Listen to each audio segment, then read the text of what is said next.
La nuit des contes présente Le paradis des chats, un conte japonais. Il était une fois, il y a de cela très longtemps, dans un village, une noble dame orgueilleuse et méchante. Elle était très riche, mais son cœur était dévoré par l'envie. Elle enviait les autres non seulement pour leur argent et leurs biens, mais aussi pour leur beauté et leur jeunesse.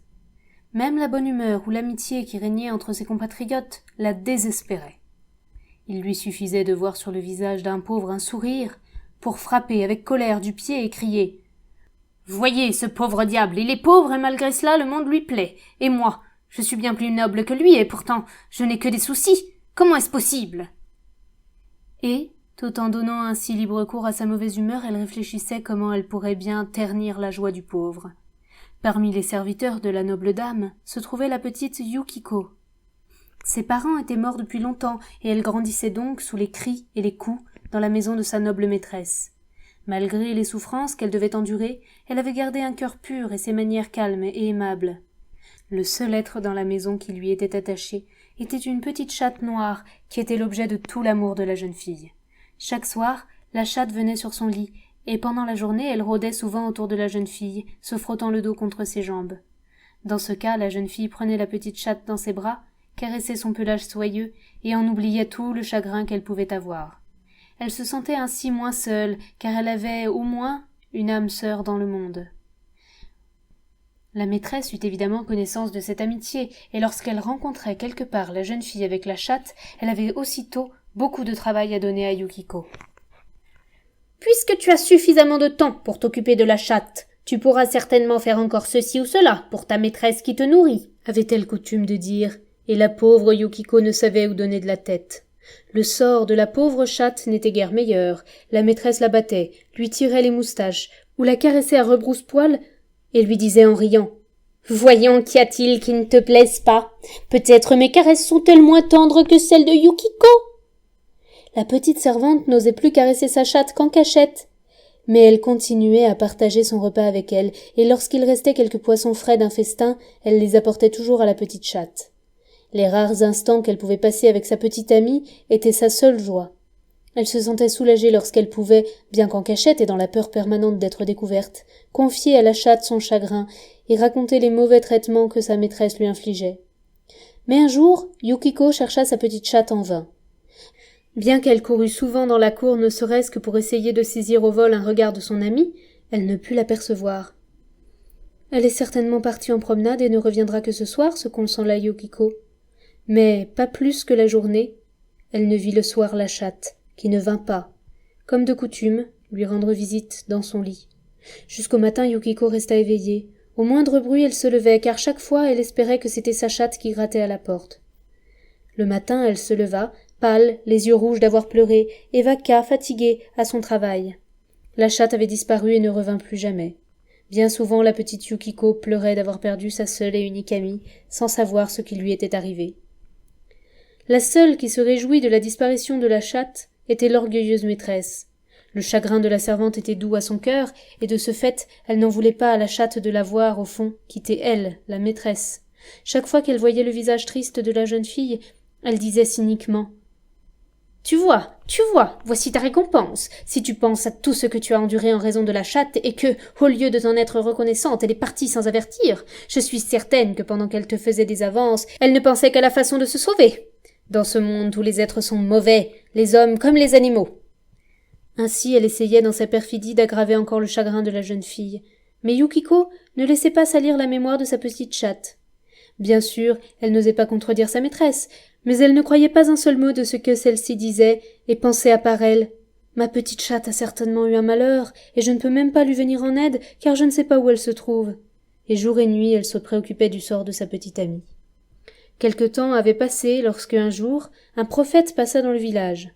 Il était sage au point de non seulement pouvoir dévoiler les secrets de l'avenir, mais aussi de donner des réponses à plus d'une question épineuse concernant le présent.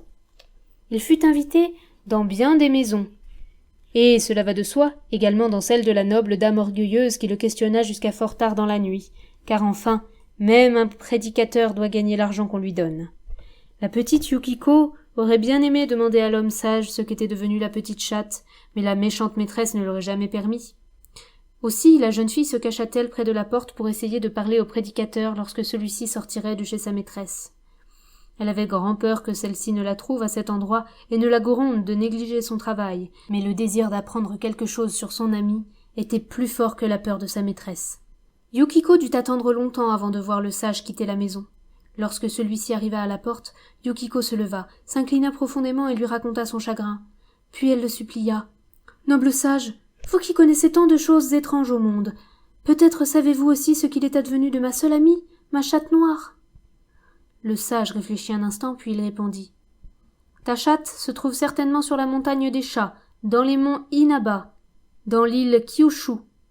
Si vraiment tu as tellement envie de la voir, vas-y.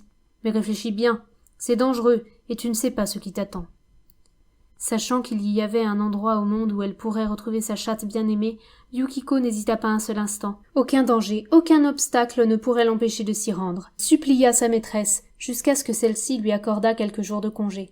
« Mais à ton retour, il faudra que tu travailles 2 jours gratuitement, pour chaque jour de ton absence !» dit la maîtresse, et son âme noire se réjouissait à l'idée des dangers et des sacrifices que la jeune fille aurait à endurer. Et tout cela pour une simple chatte. Yukiko fit son baluchon. Il ne contenait pas grand-chose, seulement quelques galettes sèches qu'elle avait obtenues dans la cuisine. Puis, elle entama un voyage long et difficile. Pendant les nuits froides, elle dormait dans un buisson le long du chemin, car elle avait peur de s'égarer, et pour coucher dans une maison, elle n'avait pas d'argent. Le matin, dès qu'il faisait assez clair pour reconnaître la route, elle se hâtait d'avancer. Ses sandales en raffia furent bientôt usées, et les pierres acérées lui blessaient les pieds. Enfin, elle arriva sur l'île Kyushu.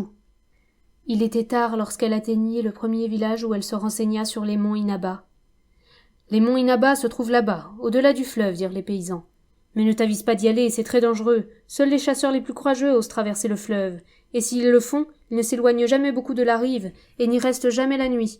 Là-bas, c'est le royaume des chats, dans lequel jamais un homme n'a pénétré. » Yukiko remercia poliment les paysans du conseil, et refusa encore plus poliment la couche pour la nuit que les paysans lui offraient gentiment.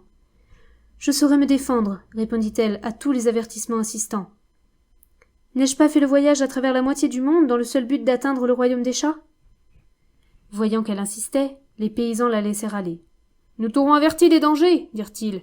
Si tu ne veux pas nous écouter, c'est ton affaire. » À la sortie du village, Yukiko bifurqua vers le fleuve et chercha un gué. De l'autre côté du fleuve s'étendait un bois touffu qui montait le long de la pente. Yukiko rassembla tout son courage et pénétra dans la sombre forêt. Elle avançait avec précaution, tout en regardant constamment derrière elle. Mais tout était calme, aucune branche ne bougeait. Le chemin montait abruptement, et Yukiko, qui avait déjà fait tant de route, commença bientôt à être fatiguée. Elle pensait déjà devoir passer la nuit dans la forêt, lorsque soudain les arbres s'écartèrent, laissant voir une grande clairière sur laquelle brillaient des toits rouges. « Ce sont certainement des gens riches qui habitent ici.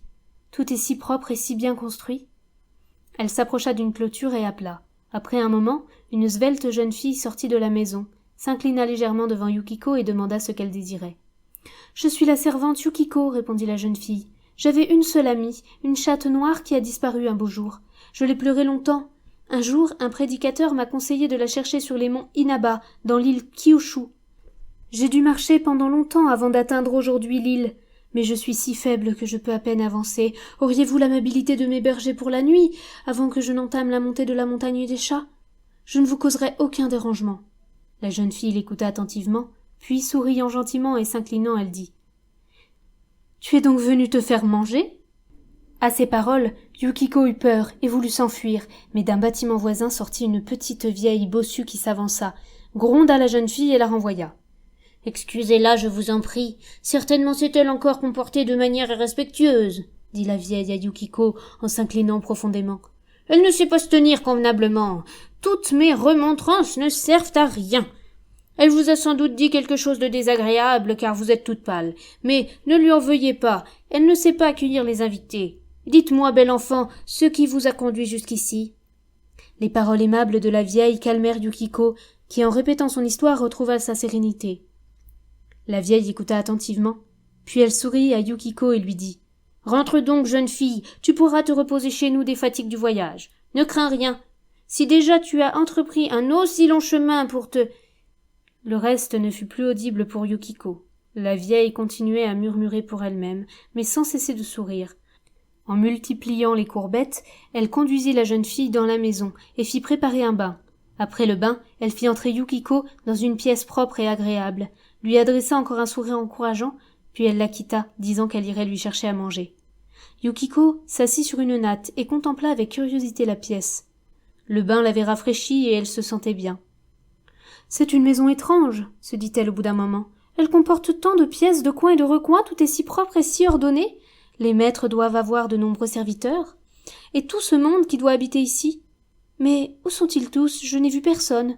Et puis, tout est si calme. » Ce calme était vraiment inquiétant. Soudain, Yukiko eut l'impression d'entendre des voix dans la pièce à côté. Sa curiosité la piquant, sans faire de bruit, elle se leva et entr'ouvrit un peu la porte. Dans la pièce, 2 jeunes filles d'une extraordinaire beauté étaient couchées sur des nattes. Leurs cheveux étaient montés dans une haute coiffure compliquée, piquée d'aiguilles en ivoire finement sculpté.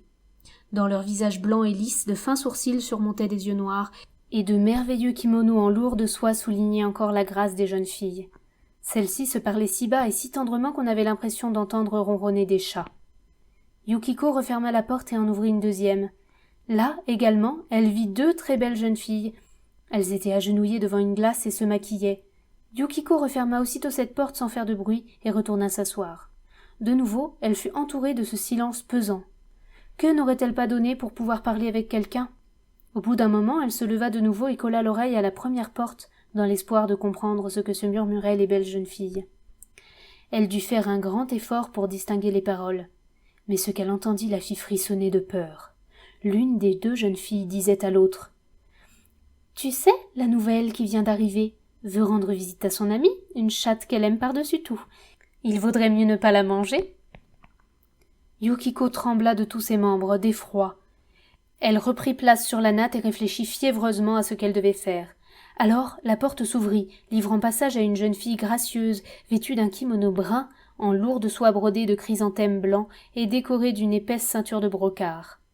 Elle posait ses pieds sans bruit, et lorsque Yukiko, dominant sa terreur, leva la tête pour regarder la jeune fille dans les yeux, elle reconnut son amie, la chatte noire, qui avait l'aspect d'une jeune fille, à l'exception de la tête, qui était restée celle d'un chat. « Je te souhaite la bienvenue, chère Yukiko. Tu ne peux pas savoir combien je te suis reconnaissante de ton amour qui fut ma seule consolation dans la maison de l'orgueilleuse maîtresse. Et aussi de la peine que tu as prise pour me rendre visite. » La chatte sourit gentiment et continua. « J'étais déjà vieille, à moitié morte de faim et malade, donc je ne pouvais rester plus longtemps au service. Tu as certainement déjà remarqué, chère Yukiko, que tu te trouves ici dans le palais des chats. Il héberge tous les chats qui ont été chassés par les hommes ou qui sont vieux et malades. Chacun ou chacune d'entre nous aspire toute sa vie à séjourner dans le palais des chats. C'est un véritable paradis des chats, où nous sommes largement dédommagés de toutes les misères que les hommes nous ont infligées. Mais, pour les hommes, il n'y a pas de place ici. Les chats de tout le Japon se rencontrent ici, et s'ils te trouvent, tu seras en danger. Repose-toi et retourne auprès des hommes. Pour le moment, il n'y a que mes amies dans la maison. Elles ne te feront rien de mal. Mais bientôt les autres chats vont revenir de la chasse, et je ne pourrai te protéger devant cette multitude. Je t'apporterai de quoi te restaurer, puis il faudra que tu partes rapidement. » La chatte sourit à Yukiko et s'enfuit.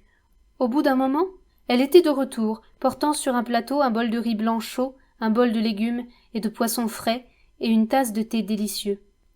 La chatte posa une petite table devant Yukiko, s'agenouilla et servit son ancienne amie.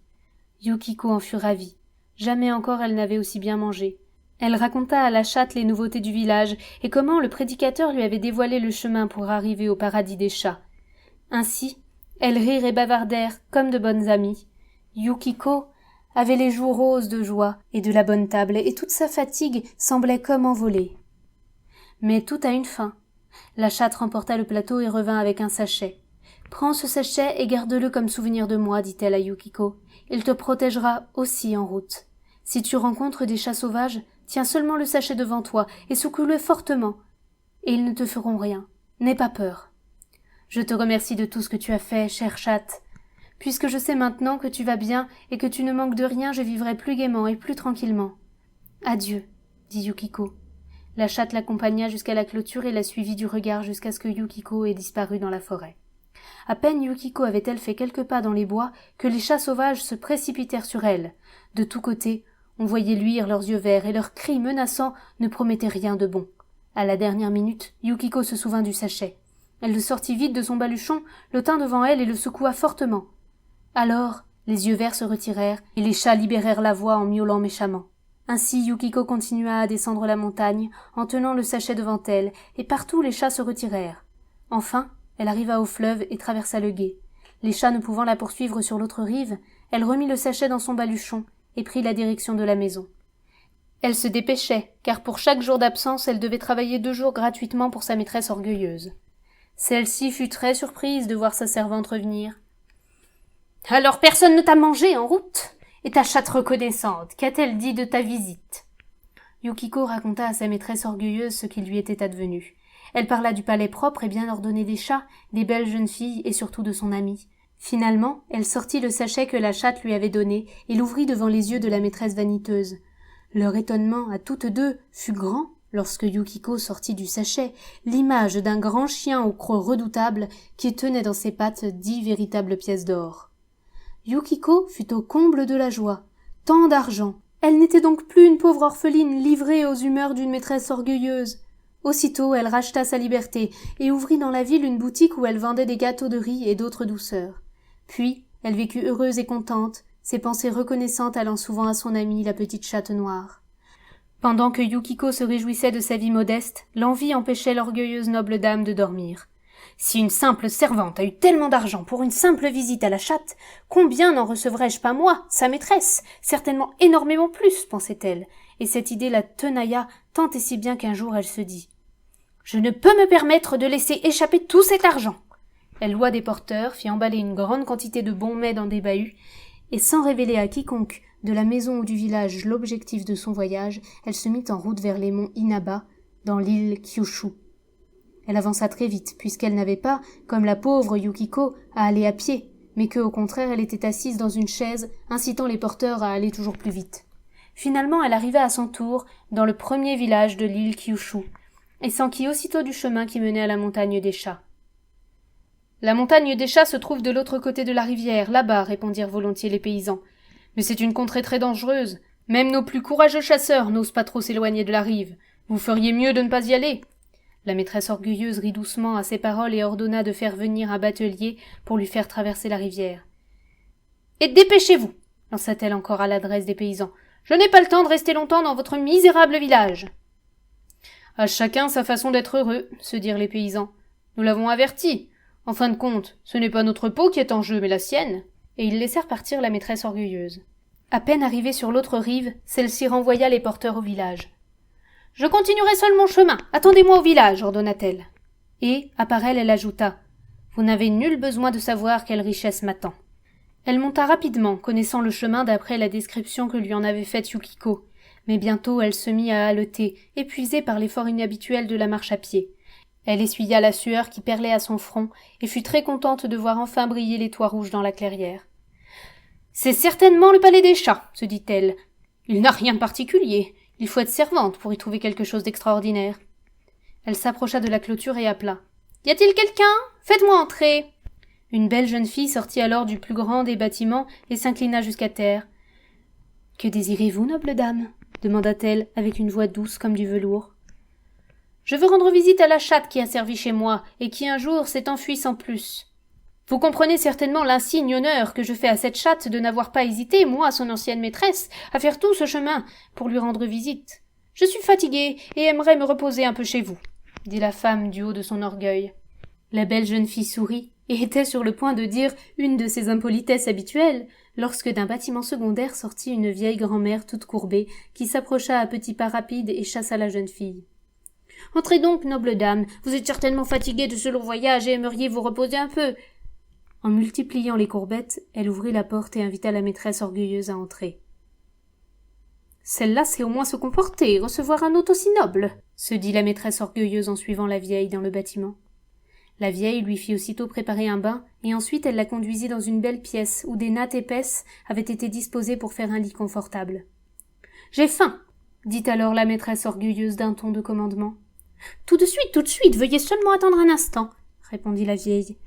Et en effet, peu après, une servante fit son apparition, portant un plateau avec les mets les plus délicieux. La maîtresse orgueilleuse mangea à sa faim, et comme l'effort inhabituel qu'elle avait fourni l'avait fatiguée, puisqu'elle n'avait jamais de sa vie autant marché à pied que ce jour, elle se coucha et s'endormit. Mais au milieu de la nuit, elle fut réveillée par un étrange grattement. Elle s'assit et regarda autour d'elle pour savoir d'où venait ce bruit.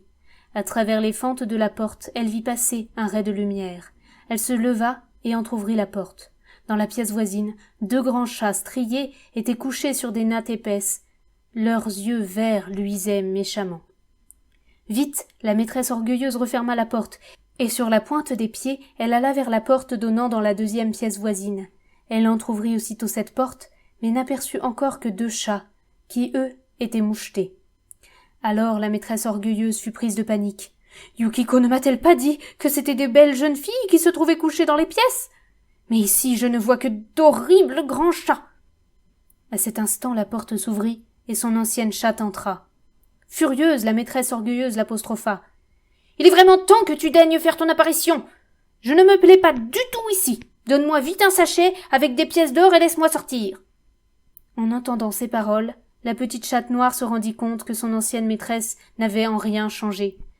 Elle lança des regards méchants à la maîtresse, miaula fortement, et à l'instant même, de grands chats accoururent de tous côtés et déchiquetèrent la maîtresse orgueilleuse.